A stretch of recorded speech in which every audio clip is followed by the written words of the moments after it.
The first step you say is to reorganize, Exactly.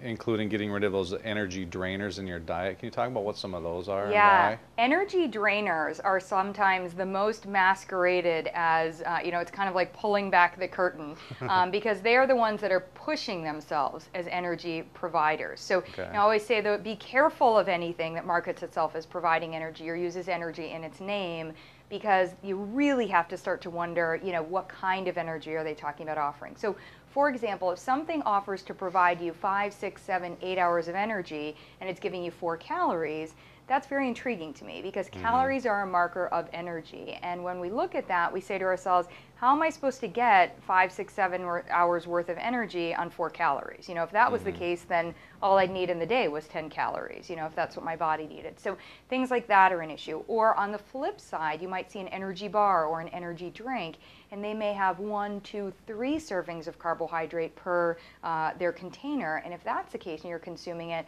suddenly you're looking at, wow, I'm getting all of this quick energy from the carbohydrate. My body probably only needs 1 or 2 servings max at any interval, and any excess is going to be stored either as fat as well as it's going to shoot me through the moon energy-wise and then drop me back down. So how dangerous are some of those, the 5-hour energies, the energy drinks?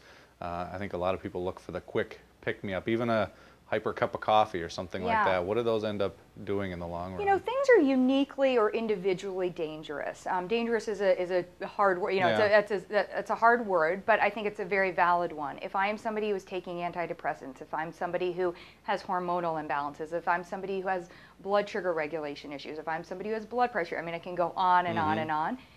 Then a lot of those things are going to really be dangerous and negatively affect your system. But I can, I have clients who have told me, I can have a cup of coffee in the afternoon, no issue. I can't have a cup of coffee in the morning without feeling super shaky and then really having trouble by about 3 o'clock. So it is starting to get you to know yourself in that space. The issue isn't really how dangerous they are in the moment. It's really how permanent are they in your life. So if you're band-aiding something, look, we all fall, scratch ourselves. Band-aids are useful. But if you're if you're walking around with band-aids all over you all the time, you're not really healing, so there's an increased risk of infection and some of these other things.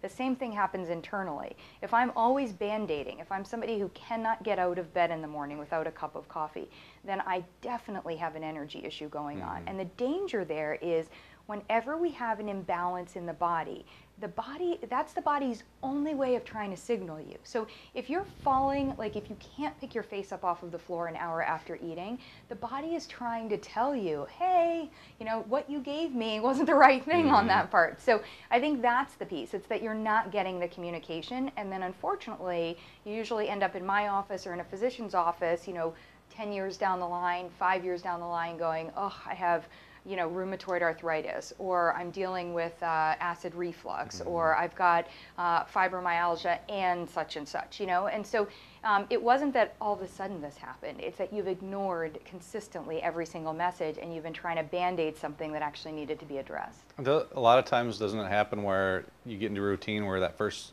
thing in the morning, you gotta have a cup of coffee, but then it maybe turns into, I gotta have another one maybe at 11 o'clock, and in the long run, doesn't it kind of build and build from there? Absolutely, yeah. So what basically happens is that the higher we shoot our energy, the lower we fall, typically. Sometimes we can moderate it based on if we're consuming fiber or if we're consuming protein or healthy fats and that sort of a thing. But typically it's the higher we go and the lower we fall, and then when we fall really low, you're like, oh my gosh, I need it.